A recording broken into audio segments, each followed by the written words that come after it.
दोस्तों, अगर आप किसी गवर्नमेंट एग्ज़ाम की तैयारी कर रहे हैं तो जनरल स्टडीज़ और फिलोसफी की डिटेल्ड वीडियोस के लिए हमारे चैनल को सब्सक्राइब करें और बेल आइकन भी ज़रूर दबाएं। नमस्कार दोस्तों, वेलकम टू स्टडी कैंपस। मेरा नाम है रवि चौधरी। दोस्तों, ये जो वीडियो है ये जैनिज्म की फिलोसफी का 4th पार्ट है। बहुत इंपॉर्टेंट टॉपिक आज हम डिस्कस करेंगे इसमें। लेकिन अगर आपने इसके पहले 3 पार्ट नहीं देखे हैं तो पहले उन्हें देख लीजिए, क्योंकि कंटिन्यूएशन में है, आपको समझ में नहीं आएगा। और जो लोग नए हैं चैनल पर वो पहले फिलोसफी की जो सबसे पहली 4 वीडियोज़ हैं प्लेलिस्ट में, वो बेसिक कॉन्सेप्ट्स पर डाल रखी हैं मैंने, तो उनको आप ज़रूर देख लें। ठीक है, उनसे क्या है, फिलोसफी फिर आगे समझने में बहुत आसान हो जाती है। तो ये हम शुरुआत करते हैं यहाँ पर। इसकी पहली जो वीडियो है हमने यहाँ तक पढ़ लिया है। एनालॉजी, बेसिक टर्मिनोलॉजीज देख चुके हैं। अनेकांतवाद जो इसकी मेटाफिजिक्स है या तत्वमीमांसा है वो देख चुके हैं। And we have also discuss the syadvada और theory of relativity of knowledge according to Jain philosophy, ये भी हम देख चुके हैं। ये जो कि क्या है, एपिस्टेमोलॉजी है जैनों की, या ज्ञान मीमांसा है। यहाँ तक हम देख चुके थे। अभी जो हमें डिस्कस करना है, सप्तभंगी न्याय जो है डिस्कस करना है। बहुत ज़्यादा इम्पोर्टेंट टॉपिक है और ये भी बता दूं कंफ्यूजिंग है, समझ में नहीं आता है, एक बार में बहुत मुश्किल से समझ में आता है। तो थोड़ा सा कॉन्सेंट्रेट होकर बैठना। अगर कुछ चीज़ नहीं समझ में आए तो थोड़ा सा एक बार वीडियो को थोड़ा पीछे करके दोबारा भी देख सकते हो, आ जाएगा। जो एक एग्जाम्पल उन्होंने दिया है वही एग्जाम्पल देते हुए मैं आपको इन्हें समझाऊंगा। ठीक है, तो स्टार्ट करते हैं। ये जो था स्यादवाद, इसमें हमने देखा था कि जो हमारी नॉलेज है कैसी रिलेटिव है। तो अगर हमको एक वैलिड नॉलेज चाहिए तो हमें स्यात जो वर्ड है वो यूज करना पड़ेगा। ठीक है, स्टेटमेंट से पहले यहाँ तक हमने देखा था। तो सप्तभंगी न्याय से पहले ये समझिए कि अकॉर्डिंग टू लॉजिक या तर्कशास्त्र के अकॉर्डिंग, लॉजिक या तर्कशास्त्र के अकॉर्डिंग जो जजमेंट्स होते हैं, जजमेंट्स आर ऑफ 2 टाइप्स, 2 तरह के जजमेंट्स होते हैं। वो कौन कौन से होते हैं दोस्तों? पॉजिटिव, या जिसको जैनों ने बोला है अन्वय। ठीक है, जैनों ने नहीं, एक्चुअली ये वर्ड हिंदी का है। पॉजिटिव या अन्वय, और दूसरा है नेगेटिव या व्यतिरेकी,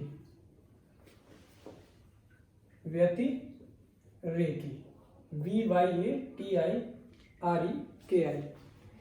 सो there are 2 types of judgment according to logic. ठीक है, तर्कशास्त्र के अकॉर्डिंग ये 2 टाइप के जजमेंट्स होते हैं। जैनों ने क्या किया, the Jain philosophers added 2 more types of judgments in these 2 और जजमेंट जैनों ने जोड़ दिए इन दोनों में। वो क्या था, एक तो अस्ति नास्ति, और एक जोड़ा अवक्त्यम।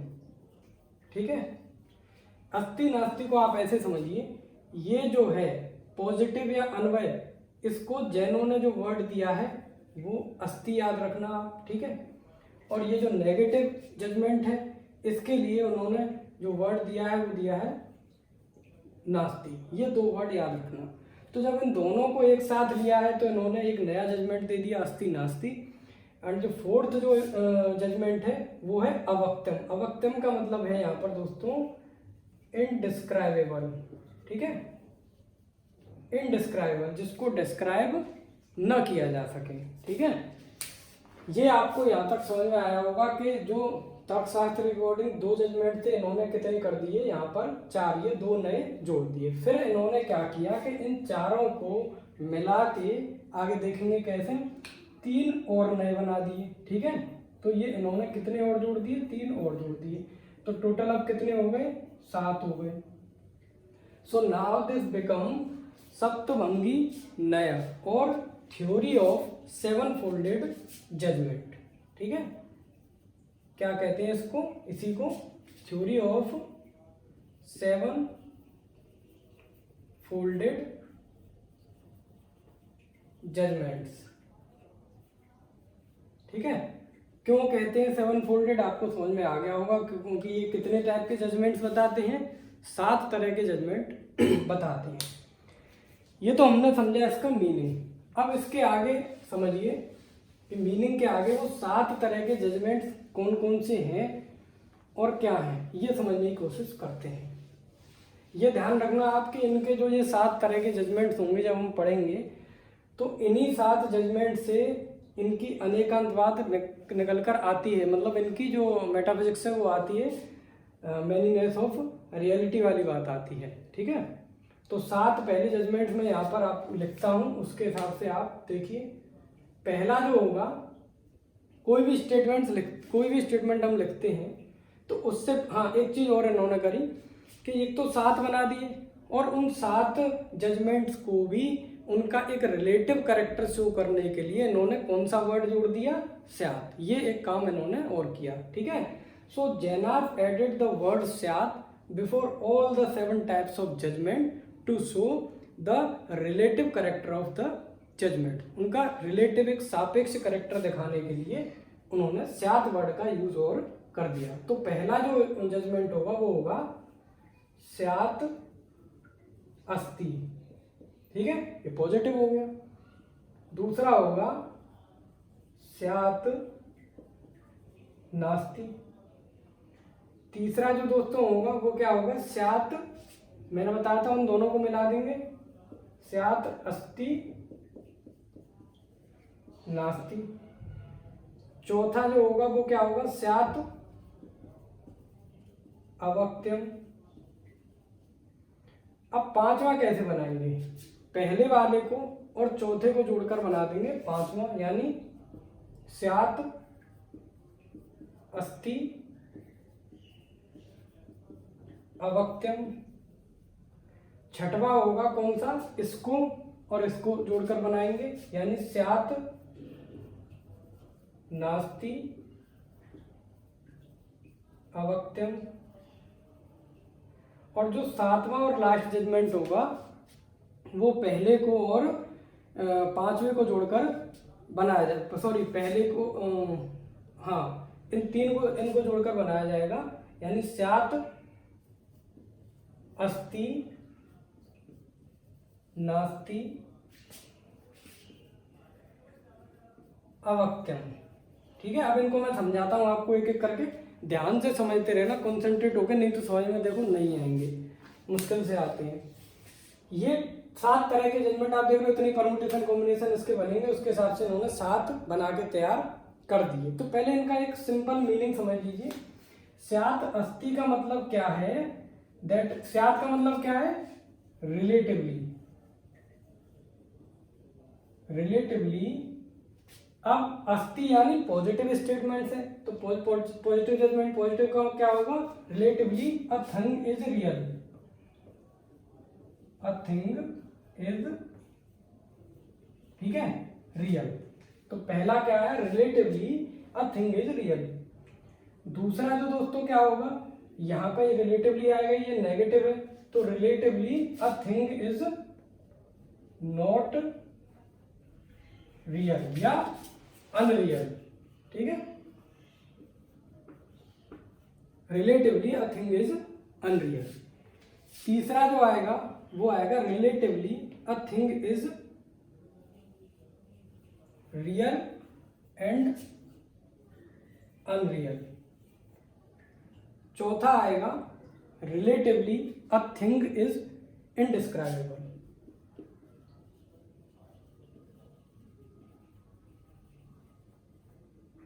पांचवा जो आएगा, देखिए पहले को और इसको मिला के बनाए, तो रिलेटिवली अ थिंग इज अस्ति यानी रियल, कैसी है, रियल है प्लस इनडिस्क्राइबेबल है। छठवा जो आएगा नेगेटिव यानी अनरियल प्लस इनडिस्क्राइबेबल है। सातवां आएगा दोस्तों स्यात् अस्ति नास्ति अवक्त्यम, मतलब relatively speaking a thing is real, unreal and indescribable, मतलब रियल भी है, अनरियल भी है और डिस्क्राइबेबल भी है। तो ये इनका एक एक वर्ड में आपको मीनिंग थोड़ा सा समझ में आया होगा कि मैं एक एग्जांपल से आपको इनको सबको समझाने की कोशिश में करता हूँ। उसको थोड़ा सा ध्यान से समझना। अभी तक अगर कोई भी चीज़ आपको समझ में नहीं आई हो तो आप क्या कर सकते हो, अभी थोड़ा सा बैक कर लेना, क्योंकि इससे आगे नहीं तो कन्फ्यूजन बढ़ जाएगा। अब मैं क्योंकि यहाँ लिखाऊंगा नहीं, बोलता जाऊंगा इससे आगे। स्यात् अस्ति, स्यात् का मतलब रिलेटिवली स्पीकिंग। रिलेटिव किस लिए बोल रहे हैं, ये किसी पर्टिकुलर कंडीशन या पर्टिकुलर टाइम में पर्टिकुलर चीज़ को ध्यान में रखते हुए बोल रहे हैं, इसीलिए कहते हैं that all our knowledge is relative. For example एक पॉट का एग्जाम्पल लेते हैं, ठीक है। एक पॉट है या घड़ा कह लीजिए, हिंदी में घड़ा बोला है। एक पॉट है, ये कहते हैं द पॉट इज रेड, ठीक है। The pot is red, the pot is red. यहां तक तो स्टेटमेंट ये पॉजिटिव है कि पॉट जो है वो कैसा है, लाल है, या जो घड़ा है वो कैसे रंग का है, लाल है। लेकिन क्योंकि इन्होंने स्यात् वर्ड का इस्तेमाल कर रखा है, रिलेटिवली कम इस्तेमाल कर रखा है, तो आप ब्रैकेट में आगे इसमें क्या लिखोगे, relatively the pot is real under particular time, particular circumstances और conditions and a particular type of pot. मतलब रेड तो है ये मान रहे हैं, लेकिन वो जो घड़ा है एक पर्टिकुलर टाइप का घड़ा, एक पर्टिकुलर समय पर पर्टिकुलर परिस्थितियों में कैसा है, लाल है। इसका मतलब समझे, यहाँ से आपको रिलेटिविटी का मतलब थोड़ा और क्लियर हुआ होगा। ये इसमें इनको कोई डाउट नहीं है अपनी नॉलेज में। जैसे इनकी जो क्रिटिसिज्म होती है कि ये प्रोबेबिलिटी है, ये प्रोबेबिलिटी बिल्कुल भी नहीं है। इनको इस नॉलेज में डाउट नहीं है, पॉट रेड है, लेकिन वो कंडीशनल है, कंडीशंस पे डिपेंड कर रहा है। एक पर्टिकुलर समय में, इस समय में वो रेड है और पर्टिकुलर टाइप का घड़ा है, पॉट है जो कि रेड है। इतना समझ में आ गया होगा। अगर ये समझ में नहीं आया तो प्लीज़ यहाँ से इसको एक बार फिर बैक करके देख लेना। आगे फिर दूसरा मैं कराता हूँ। जो वीडियोस आपको पसंद आया करें तो प्लीज़ उसके रिव्यू जरूर दिया करिए, उसको लाइक या कोई कमेंट वगैरह दे के बताया करिए। एटलीस्ट कुछ कमी निकाल के बता दिया करिए कि सर ये कमी है, इसको थोड़ा सुधार करें, या फिर अच्छा है तो वो भी बताएं। कम से कम मुझे रिव्यू पता चलने चाहिए। तो ये पहला समझ में आ गया, ठीक है, कि लाल तो है लेकिन एक पर्टिकुलर कंडीशन में है, पर्टिकुलर टाइम पर है। अब इसी के हिसाब से दूसरा देखते हैं, नास्ति। नास्ति में कौन सा हो जाएगा, नेगेटिव हो जाएगा कि द पॉट इज नॉट, यहाँ पे नोट लगा दीजिए, the pot is not red. लेकिन फिर वही बात, क्योंकि स्यात् वर्ड का यूज है तो ब्रैकेट में आप आगे क्या लिखोगे, the pot of particular kind at particular time and in particular circumstances और इन पर्टिकुलर कंडीशंस। ठीक है, एक कंडीशन या सर्कमस्टांसेस को ध्यान में रखते हुए अगर हम इस पॉट को कहें तो ये लाल नहीं है। ठीक है, ये हो गया कौन सा, स्यात् नास्ति। अब स्यात् नास्ति अस्ति आता है, यहाँ पे थोड़ा कंफ्यूजन बढ़ता है क्योंकि इसमें नेगेटिव और पॉजिटिव दोनों चीज़ें एक साथ दिखानी होंगी। इसमें क्या कहेंगे, ये कहेंगे relatively speaking a pot is and also is not red. अब इसको समझिए, ये क्या कहते हैं कि एक जो पॉट है या जो घड़ा है वो रियल है, इज है भी रियल और रियल नहीं भी है, मतलब रियल भी है और अनरियल भी है। ये कैसे हो सकता है, ठीक है, कंडीशनल तो बताएंगे बाद में, पहले ये तो पता चले कि ये कैसे कह सकते हो आपके एक चीज रेड है भी और नहीं भी। तो यहाँ पर आप एक चीज जरूर ध्यान रखना कि ये जो बात हो रही है यहाँ पे दो अलग अलग लोगों के पॉइंट ऑफ व्यू हैं। जैसे आप एग्जांपल से समझ सकते हो, ये बोर्ड का जो कलर है, अभी हम यहाँ पर दो लोग खड़े हुए हैं, एक कहता है कि यार ये बोर्ड का कलर कैसा है, तो एक कहता है कि इसका कलर है वाइट, ठीक है, लेकिन दूसरा व्यक्ति कहता है नहीं वाइट नहीं है, ये कैसा है, थोड़ा सा मतलब थोड़ा सा पेल कलर है, थोड़ा सा येलोइश शेड है इसमें, या थोड़ा सा ब्लैकिशनेस आ रही है, या थोड़ा ब्लू टाइप का है। तो दोनों के स्टेटमेंट में डिफरेंस आ गया कि नहीं? मतलब ये है कि वो वाइट है भी और नहीं भी। इसी तरह से ये जो है ये दो अलग अलग व्यू पॉइंट इसमें मिलेंगे कि अगर मान लो एक व्यक्ति तो कह रहा है कि द पोर्ट इज रेड और दूसरा कह रहा है नहीं रेड नहीं है ना। अब क्योंकि अगर ये कहेंगे नहीं रेड है, मेरा ही जो मैं मान रहा हूँ वो सही है, तो ये क्या हो जाएगी? तो दुर्नीति हो जाएगी। मतलब आप you are asserting your statement as absolute, आप अपने स्टेटमेंट को एब्सोल्यूट समझ रहे हो, and that is durniti according to the philosophy of Jain. Jain philosophy के अनुसार वो तो गलत है, तो दूसरे के स्टेटमेंट को भी आप एक्सेप्ट करोगे। तो बात तो दोनों आ गई। यहाँ पे पोर्ट रेड है भी और रेड नहीं भी है, ठीक है। इसी में आप ब्रैकेट में वो चीज दोबारा उसको नहीं भूलोगे, क्योंकि स्यात वर्ड का इस्तेमाल हो रहा है। उसका मीनिंग यही रहेगा कि एक जो पोर्ट है एक पर्टिकुलर काइंड का पर्टिकुलर टाइम पे पर्टिकुलर कंडीशंस में एक पोर्ट है जो कि रेड है भी और रेड नहीं भी है। तो ये हो गया स्यात अस्ति नास्ति। अभी अगला आते हैं स्यात अवक्त्यम। स्यात अवक्त्यम कैसे हो सकता है? ये इजी है लेकिन इम्पोर्टेंट है दोस्तों। स्यात अवक्त्यम का आप ऐसे याद रखिए, ये कहेंगे कि relatively the colour of pot is indescribable, कि जो आप अगर रिलेटिवली स्पीकिंग अगर साफ इस तरह से बोलें तो जो पोर्ट का कलर है, घड़े का जो कलर है वो इनडिस्क्राइबल है, वो डिस्क्राइब नहीं किया जा सकता। कैसे? एक एग्जांपल देते हैं ये कि व्हेन पोर्ट इज अनबेक्ड, जब जो घड़ा है कच्चा है, बनने की स्टेज में है, then its colour is black, तो उसका कलर कैसा होता है? ब्लैक होता है, ठीक है। मिट्टी का जब घड़ा बनने को तैयार होता है तो उस टाइम पर उसका कलर कैसा है? ब्लैक है। लेकिन जब वो बेक हो जाता है यानी पक जाता है आग में जल के, तो then its colour turns to red, तो उसका रंग कैसा हो जाता है? लाल कलर का हो जाता है। तो इसका मतलब अलग अलग कंडीशंस में अलग अलग टाइम पे उसी सेम जो घड़ा है, सेम पोर्ट का कलर इज डिफरेंट, इधर ब्लैक और रेड। हो सकता है कि किसी तीसरी कंडीशन में कुछ और हो जाए, लेकिन दो ही समझ लीजिए। अब अगर कोई ये पूछता है कि what is the colour, what is the real colour of port, ठीक है, जो घड़ा है उसका रियल कलर क्या है? Always and in all the circumstances, in all the time, हर समय काल में, हर परिस्थिति में उस घड़े का जो रियल कलर है वो क्या है, ये पूछते हैं अगर ये। तो आप खुद बताएं कि क्या इसका एक पर्टिकुलर आंसर हो सकता है? नहीं हो सकता। तो सिंपली ऐसे केसेस में क्या होगा कि जो आंसर है वो कैसा होगा दोस्तों? इनडिस्क्राइबल होगा। दैट आंसर विल बी इनडिस्क्राइबल, वो डिस्क्राइब नहीं किया जा सकता। तो यहाँ पर स्टेटमेंट को कैसे लिखा जाएगा? A pot is the colour of pot is indescribable, ठीक है। और आप उसमें ये भी लिख सकते हो कि ये कंडीशन और वो वाली बात, तो वो तो आएगी। तो ये चार क्लियर हो गए होंगे, मैं मानता हूँ। अब जब ये चार हो गए तो ये आगे के जो हैं उनमें भी दिक्कत नहीं आएगी। अब पांचवा लेते हैं। पांचवे में पहले को और चौथे को मिलाया गया है। स्यात् अस्ति अवक्त्यम, मतलब अस्ति माने वो रेड कलर था। इसको कैसे लिखेंगे? The colour of pot is red, या फिर the pot is red but without the reference of any particular time और condition, the colour of pot is इनडिस्क्राइबल।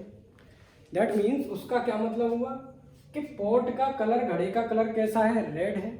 लेकिन अगर हम उसको कंडीशन से या समय काल से हटकर अगर हम उसको देखने की कोशिश करें, उसके बिना उसका कलर पता करने की कोशिश करें, तो वो कैसा है?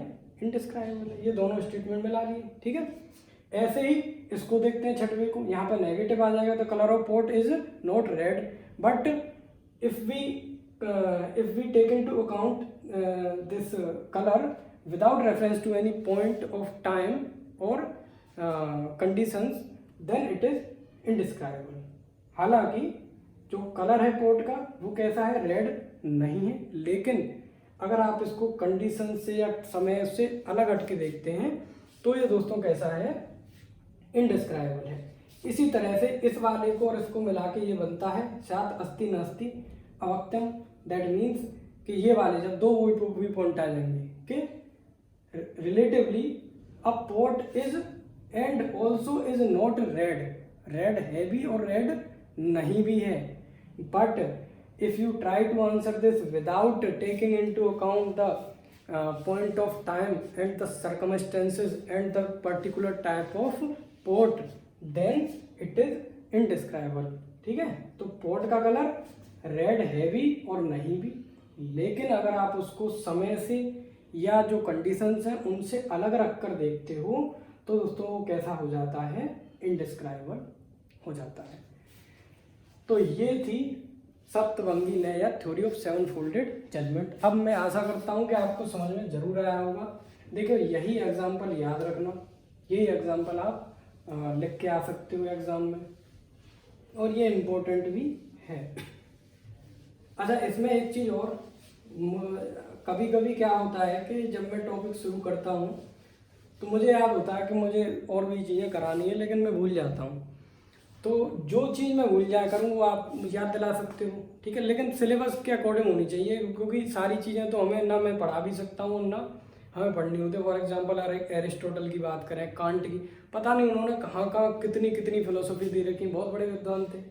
हमें अपने सिलेबस से स्टिक रहना है उसी के अकॉर्डिंग, लेकिन अगर सिलेबस में से कोई चीज़ छूट जाती है तो आप मुझे याद दिला सकते हो। जैसे इसी में मुझे इनकी क्रिटिसिज्म देनी चाहिए थी पहली 2 वीडियोज़ में, जो मैं नहीं दी मैं वहाँ पर भूल गया, तो अब तो क्रिटिसिज्म की अलग से ही वीडियो बनानी पड़ेगी, तो वो अगर मैं ना दूँ तो याद दिला देना। अभी सप्तभंगी न्याय में एक चीज़ और समझिए, 7 तरह के जजमेंट होंगे। अब ये जो 7 तरह के जजमेंट्स हैं, अब अगर हम इसको रियल नॉलेज मान के चलें तो एक बात बताइए, ये रियलिटी किस तरह की हो गई, ये तो बहुत प्लूरल हो गई। यहीं से निकल कर आता है अनेकांतवाद और the theory of maniness of reality. ठीक है, जो रियलिटी है वो क्या है, इनफाइनाइट है। ठीक है, इसको आगे अभी हमारा कौन कौन सा टॉपिक इसमें बचा है, द्रव्य बचा है, मतलब इनके अकॉर्डिंग रियलिटी क्या है, मैटर वेटर, ये सारी चीज़ें देखनी है। और रियलिटी के बाद इनकी जो डॉक्ट्रिन ऑफ जीवा है, ये बहुत इंपॉर्टेंट है कि सोल क्या है, कैसे वो बंधन में आती है और कैसे उसको किस किस तरह से मोक्ष वाली बात, और फिर क्रिटिसिज्म, तो ये भी हम देखेंगे। अभी के लिए इतना ही। वीडियो पसंद आई हो तो लाइक और कमेंट ज़रूर करें और वीडियो को शेयर भी किया करो। Thank you for watching the video.